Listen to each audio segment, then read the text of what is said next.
Hello everyone, welcome back to your favorite channel. So students, plus 3 second semester history honors रो आमे आज start करचे core paper 3 unit 1 रो 1 mark selection question ठीक अछि।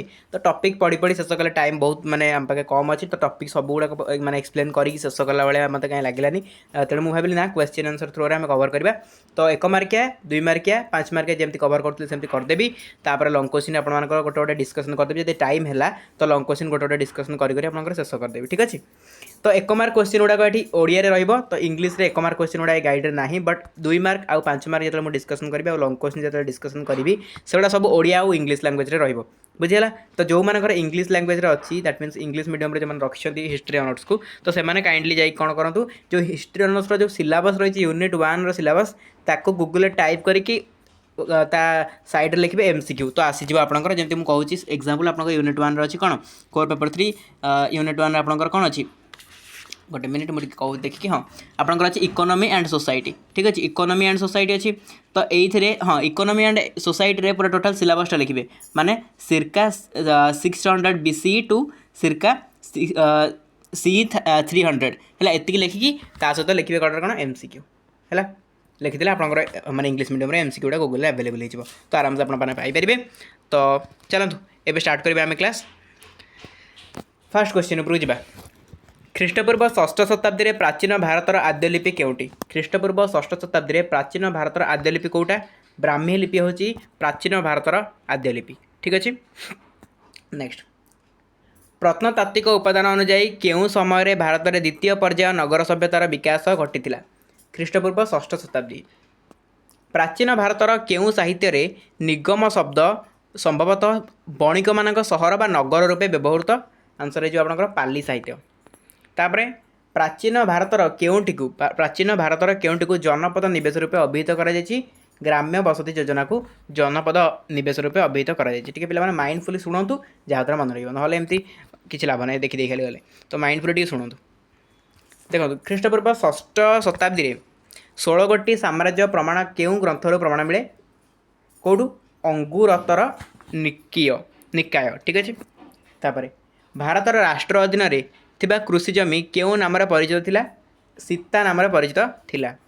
केशर उत्पादन पाई भारतर केउं अंचल विख्यात अटे केशर पे कौटी हुए आपंकर जो रहा हिमालय पाददेश सेटा विख्यात अटे केशर उत्पादन पाई बुझेला। नेक्स्ट प्राचीन ओडिशार केउं नगर अशोकंक शिलालेखार तोषाली सहित चिन्हित करा जाए आंसर हो शिशुपालगढ़। नेक्स्ट केउं शासन समय स्थायी भूमिदान प्रथा प्रचलित होता केउं शासन समय कुषाण समय। तापरे विभिन्न उद्यान चाष विषय वर्णित पुस्तक गाथा सप्तशतीर लेखक हल केउं वंश राजा थिले सातवाहन वंशर राजा थिले। जातक कहानी गुड़िकर प्राचीन भारतर केतोटी हस्तशिल्प संघ विषय वर्णना करा जायछि केतोटी 18टी है 18टी विषय वर्णना करा जायछि। केन्द्र भारतर बेस नगर केउं वंशर राजधानी को प्रतिनिधित्व करे सुंग वंशर राजधानी को प्रतिनिधित्व करे। चीन महान रेशम पथ केते माइल विस्तृत 4350 माइल विस्तृत। भारतर विभिन्न अंचल आविष्कृत रूपा मुद्रा रोमर केउं सम्राटक समय कालर यहाँ आपंकर अगस्टस सीजर है अगस्टस सीजर। भारतीय शास्त्र मानकरे केउं मानकु जबन रूपे संबोधन करा जायतिला केउं मानक ग्रीक मानकु संबोधन करा जायतिला। भारत को आमदानी करा जायतिबा जलायक नामक अतर दक्षिण पूर्व एशियार केउं अंचल आमदानी करा जायतिला केउं अंचल सुवर्णभूमि आमदानी करा जायतिला ठीक अच्छे। नेक्स्ट उत्तर भारतर पश्चिम अवस्थित प्रमुख प्राचीन वाणिज्य केन्द्र नाम कौन नाम हूँ पुष्कलावती। मौर्य जुगर समाज को मेगास्थेनिस केते भाग विभक्त कर 7 भाग विभक्त कर ओके। नेक्स्ट क्वेश्चन जी प्राचीन वैदिक समाज रे वर्णाश्रम केते भाग विभक्त थिला 4 भाग विभक्त थिला। प्राचीन भारतर केउं शास्त्र रे स्वीय वर्ण मध्य विवाह को स्वीकृति दि जाइछि मनुस्मृति। प्राचीन भारतीय वर्ण व्यवस्था रे पुकुश निषाद एवं भेणा इत्यादि समाज रे केउं जाति अंतर्भुक्त थिले अस्पृश्य जाति अंतर्भुक्त थिले। केउं ग्रंथरे प्राचीन भारतर मात्र 2 गोटी जाति विषय उल्लेख अछि? विनय पिटक। पंच महाव्रतर शेष नीति कौन? पंच महाव्रतर शेष नीति होची ब्रह्मचर्य। ब्रह्मचर्य बुझिला।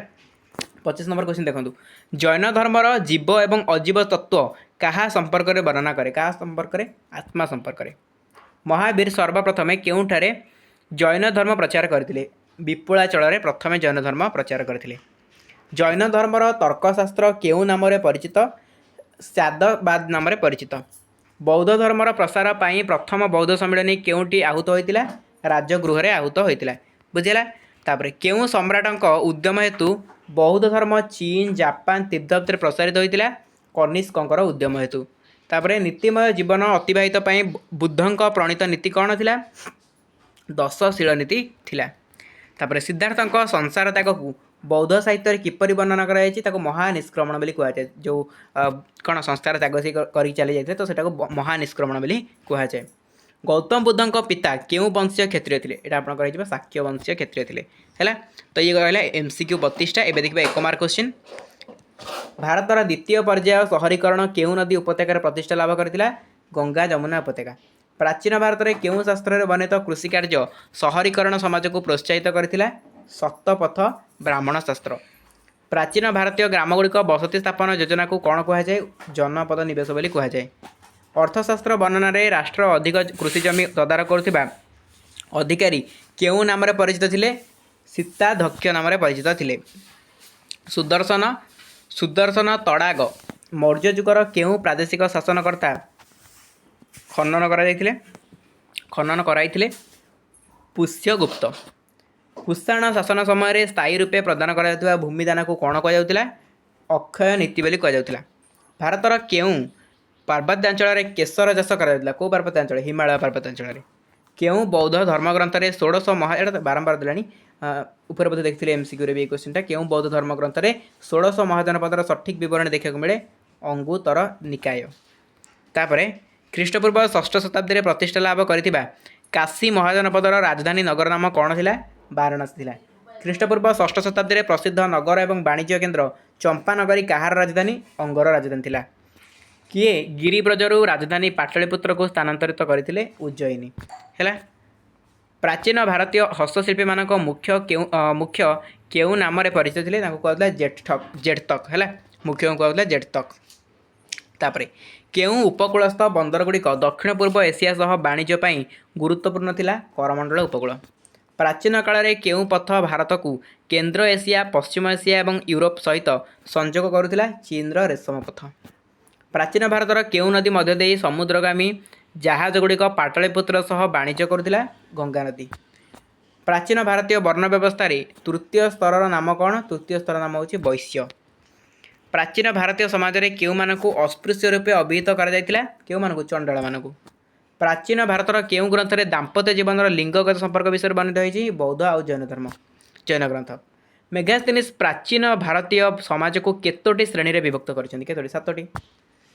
सातवाहन युगीय समाज रे हड़किया केउ श्रेणी अंतर्भुक्त थिले? हड़किया तृतीय श्रेणी अंतर्भुक्त थिले। प्राचीन भारतीय आर्य समाज रे प्रतिलोम अंतर्विवाह केउ जाति सृष्टि करथिला? वर्णशंकर। बौद्ध धर्म रे पुनर्जन्म निमंते इच्छार अंतप्राप्तिर सर्वोच्च लक्ष्य कौन थिला? निर्वाण। गौतम बुद्ध जेउ दार्शनिक तत्व माध्यम सृष्टि रहस्य प्रतिपादन करथिले ता कौन? ता होची प्रतीत्य समुत्पाद। बौद्ध ग्रंथ रे उपेक्षा मेत्ता मुदिता करुणा आदि 4 गोटी सद्गुण को केउ नाम रे अभिहित करा जायतिला?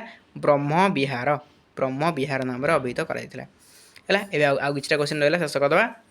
देखंतु बुद्धंक संसार त्याग को एटा महानिष्क्रमण बोली आमे पढ़ी के आसी आगरे। केउ मौर्य सम्राट जैन धर्म ग्रहण पूर्वक चंद्रमुनिर परिवर्तन कराइथिले? परिवर्तित होइथिले चंद्रगुप्त मौर्य। जैन धर्म रे केतोटी तत्व रहिछि? केतोटी? 7 तत्व रहिछि। शुद्धपुत जीवन पाई जैन शास्त्र रे वर्णित मार्ग कौन? मार्ग होछि त्रिरत्न। संसारर समस्त बंधन को छिन्न करिथिबारु महावीर को केउ नाम रे अभिहित कराउतला? निर्गंथ नाम रे अभिहित कराउतला।